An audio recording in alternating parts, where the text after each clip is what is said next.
Hello there, everyone. Judge Andrew Napolitano here with Judging Freedom. Today is Wednesday, March 16, 2022. It's about 10:55 in the morning here on the East Coast.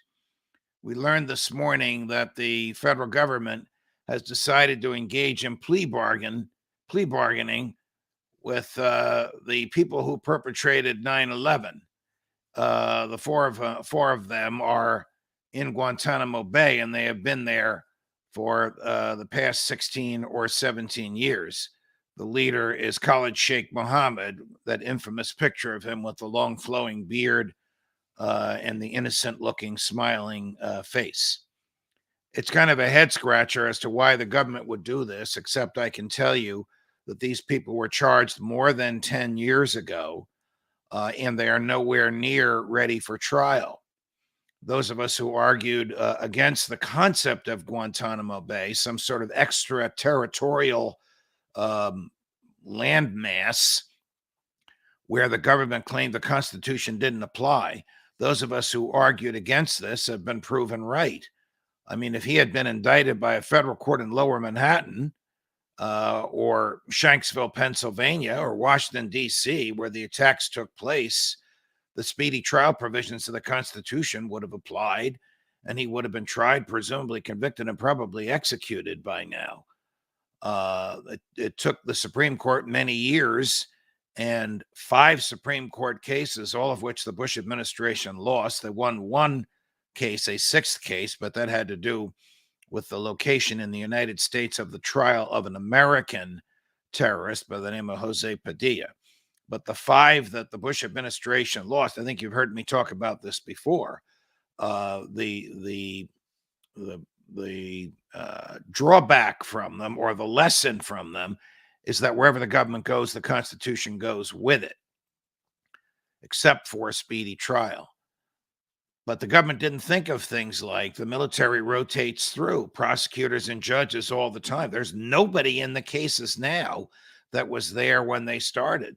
The chief prosecutor is a longtime friend of mine, General Mark Martins, top of his class at West Point, at Oxford University, and at Harvard Law School. Finally threw up his hands and resigned.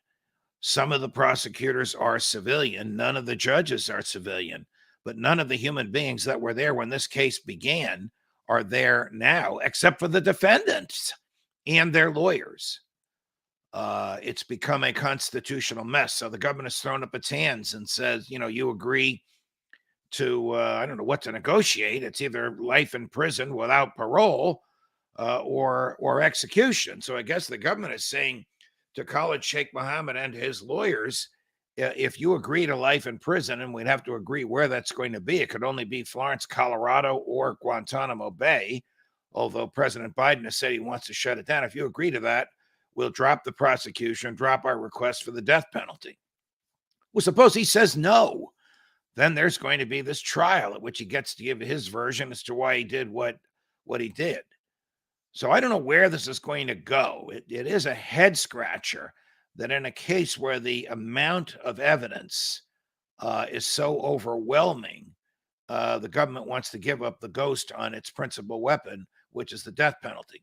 Those of you who know me know I am a fierce opponent of the death penalty. The government can only kill in self-defense. Khalid Sheikh Mohammed lives in a cage. He's no more a danger to the government, so the government doesn't have the right to kill him. Now, that's not the law in the federal system.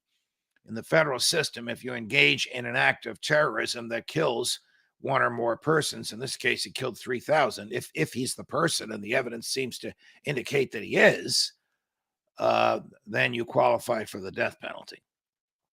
So it's an odd turn of events in a case that has seen its share of odd turns of events. We'll keep watching it for you. Judge Napolitano, Judging Freedom.